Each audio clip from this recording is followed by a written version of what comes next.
because we have a new comprehensive plan. It is a very, very robust plan. It's going to do a lot of really good things for the town of Casco. It's going to allow growth, but it's going to also allow us to keep our rural mentality, as we call it.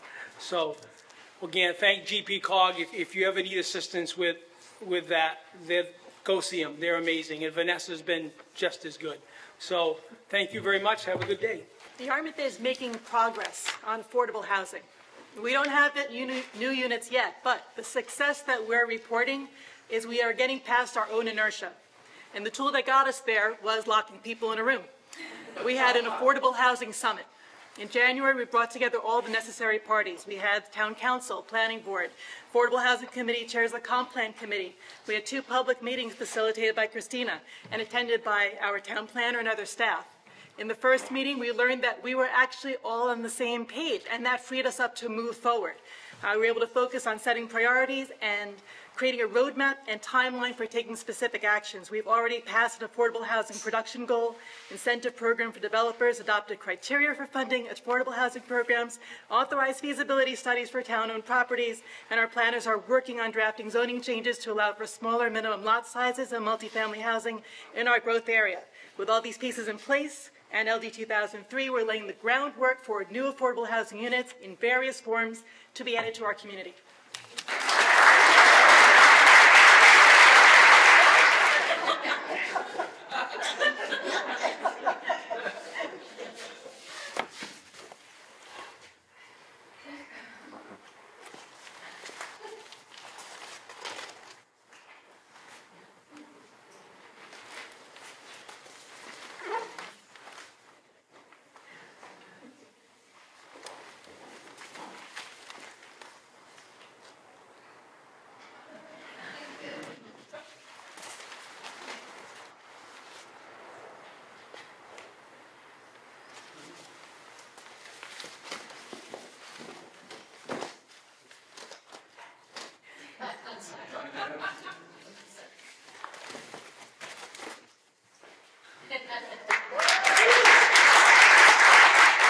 Talk about coffee with counselors. Raise your hand if you enjoy coffee.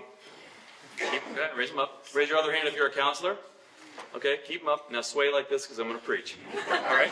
So we started in I started on the council in 2019. As you remember, 2020 was pretty disastrous with COVID, but that was also simultaneous with when we were doing our vision and values process to preempt our comprehensive plan, which we just passed last night at our council meeting. We were pretty proud to say.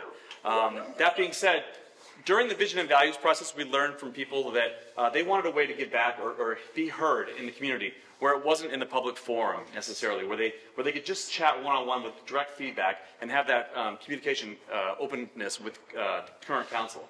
So in 2021, we started Coffee with Counselors. It's something that many counselors did when they were out campaigning, but maybe it was a little bit harder to do during COVID. So over Zoom, every month, we alternate the days. Sometimes it's on a Tuesday at 10, sometimes it's Thursday at 2. We do a Zoom meeting with 2 of our counselors, and we just listen to people in the community. And started out rather small with a half dozen people, and now regularly we get about a dozen or more people on Coffee with Counselors. So again, raise your hands up if this works for you. Coffee with Counselors. I just wanted to focus on homelessness. I know you're shocked. That's an issue that the city of Portland has had to deal head on with for a long time, but really specifically over the last year. And our big success was towards the end of last year. We worked with the Center for Regional Prosperity, thankfully, and opened 166 Riverside, which houses right now over 185 asylum seekers, which helped free up space at our Homeless Services Center and helped us house a number of people at that facility, including adding 50 beds, which we worked with the City Council to do over the last year. So all of that allowed us to address encampments on the streets of Portland and throughout the city. And then we had a great success in January. It was the first month in over 2.5 years that the police department did not respond to a single overdose fatality. Wow.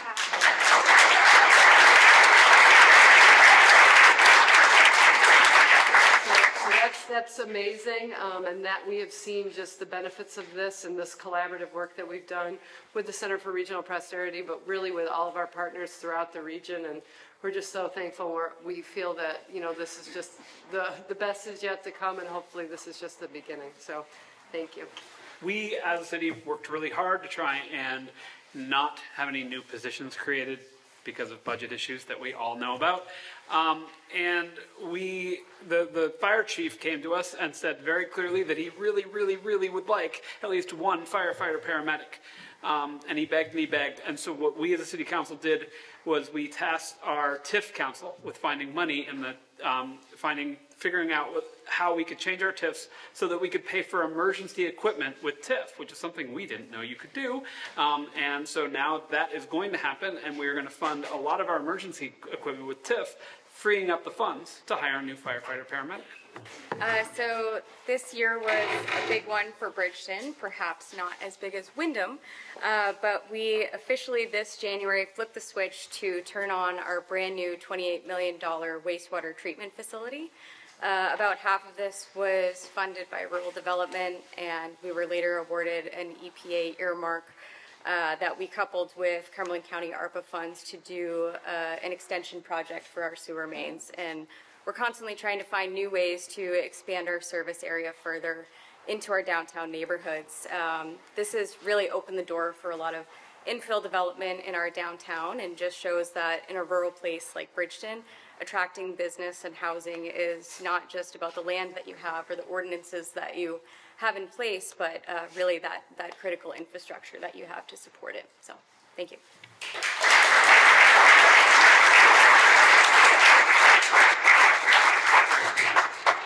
So thank you again to all of our What Works participants. These are some examples of the things that work in our regions, cities, and towns every day, every year, whether we hear about them or not. This is one place you can come and share a little bit of that with each other and get a little wisdom going on.